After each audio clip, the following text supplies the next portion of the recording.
Hi, I'm Mark Graham. Today I'm going to teach you how to swap out the RTD on the Chimp. Alright, to remove the control board, we're simply going to remove these two screws and pull the board out. But the harness right now is secured underneath. So the first thing we need to do is remove this bottom pan, which there's 4 screws holding it on. And that's going to give us access to cut some wire ties with wire cutters. That's going to loosen that up so we can get the board out and get it unplugged. So first thing I do, remove the bottom screws. Okay, now that I got this bottom thing removed, I can get underneath here and start cutting some ties.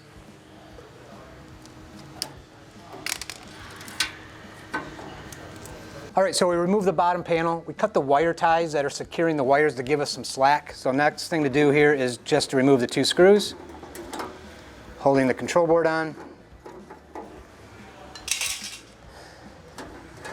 Now we have enough slack to remove everything. First thing I'm going to do is I'm going to unplug the RTD. There is different styles of boards out there, depending on what model you have. This one simply has a plug. There is some models that have this style as well. The RTD actually goes into these, and there's 2 small screws that you loosen to pull the RTD off. So depending on which size, what style you have, that's how you disconnect it.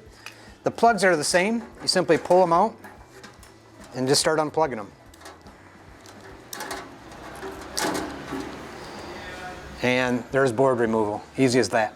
Alright, so we got the control board off. The next thing to make things easier is just get this hopper completely out of your way.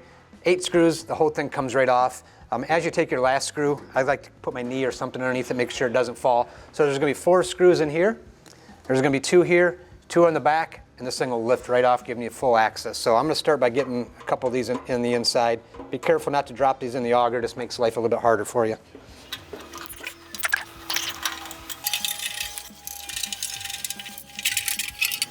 Okay, now that we got the hopper off, we can see we got the RTD here. It's actually got some wire ties around it, so I'm going to take those off, straighten it out. Now we just got to simply pull it through, but first we got to take the 1 screw inside here and get that off, and we can pull the RTD right out. So to get this screw out, there is a block underneath, a guard. I'm just going to hold that with my finger, unscrew that. This piece comes out. This is what it actually threads into.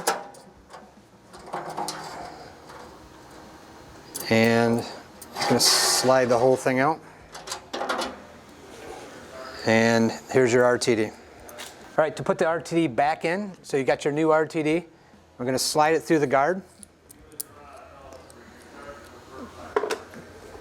I'm going to go through the hole.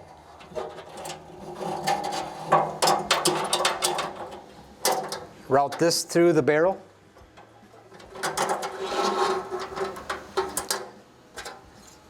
We're going to position this underneath where the screw is and thread it back in, and that'll secure the RTD, and we got that side done, and then we'll get it plugged back in.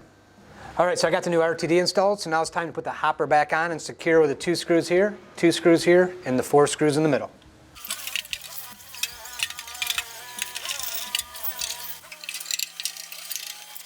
Alright, now that I got the hopper back on, the next thing to do is to get the control board hooked up, which we'll do next. Alright, so to install your control board back in place, again, just go ahead and hook your RTD back up here. Make sure it locks in place. If you have the other style RTD, take your wires, it doesn't matter which way they go, put them in place and tighten the 2 set screws.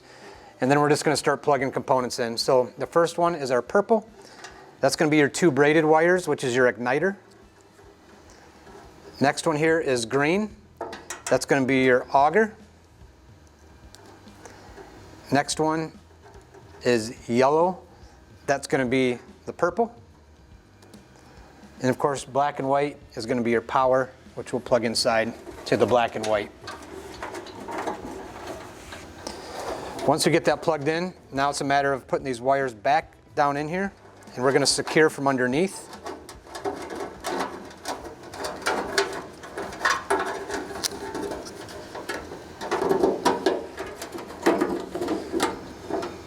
We'll re-secure it here with 2 screws. Then we're going to go underneath and to the best of your abilities, use a zip tie. Get it back to basically where it was in the beginning, just to make sure that the wires are clear of the fan that cools the auger motor and the fan that feeds the fire. There's 2 fans there. You want to secure those wires with zip ties just to make sure there's no interference.